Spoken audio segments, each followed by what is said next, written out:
In the United States, the presidential election is less than 2 weeks away and early voting has begun. As the name suggests, it's when people vote before the election day. That's early voting, because sometimes you cannot vote on the election day because of prior commitments or travel or a whole lot of reasons. So America allows people to vote early. You can do it in person or send in your ballot. Right now, early voting is on in 40 states. 20 million people have already cast their ballots. Out of these, 43% were Democrats and 34% were Republicans. Now, Democrats usually do vote early, but this time Republicans are also turning out in large numbers. I'm voting for Donald J. Trump, and the reason being I love his policies. She's got a good head on her shoulders. She's very intelligent, and she knows the difference between right and wrong. So bipartisan early voting is back, and it's crucial in an election as close as this one.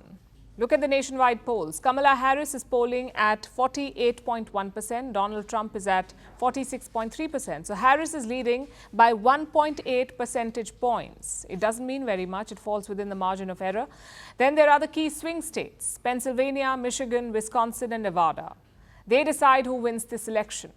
Trump and Harris are tied in these states. It tells you how close the contest is. So what are the two parties doing? Well, Harris is touring the battleground states, the swing states that we just mentioned. So is her running mate, Tim Walz. They have Barack Obama backing them. He even took to rapping to woo some voters. You know, I have done a lot of rallies, so I don't usually get nervous. But I was feeling some kind of way following Eminem. I mean, I notice my palms are sweaty, knees weak, arms are heavy, vomit on my sweater already, mom's spaghetti. I'm nervous, but on the surface I look calm and ready to drop bombs, but I keep on forgetting.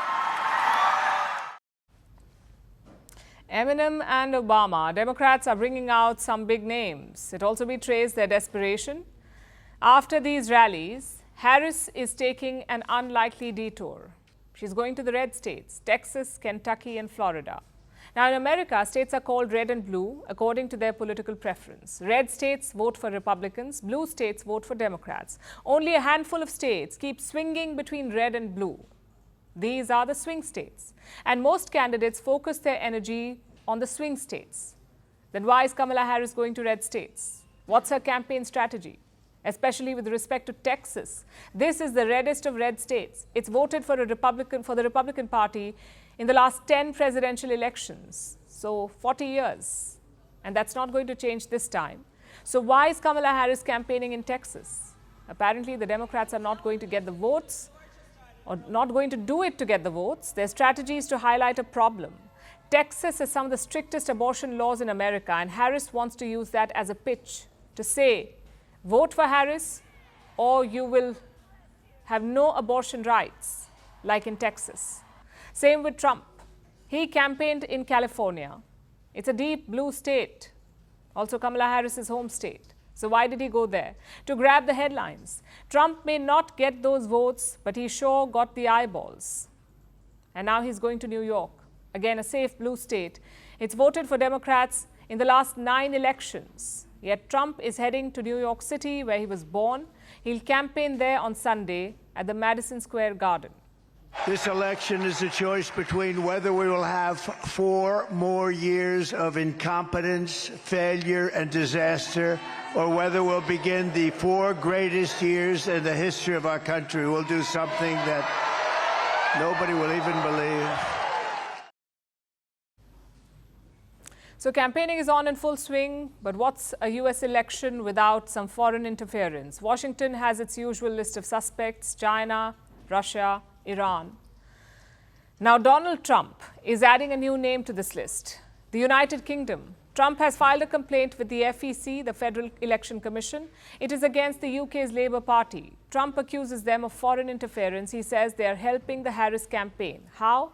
Well, some Labour activists are campaigning for Harris. Trump calls it foreign interference. And this is what the UK has to say.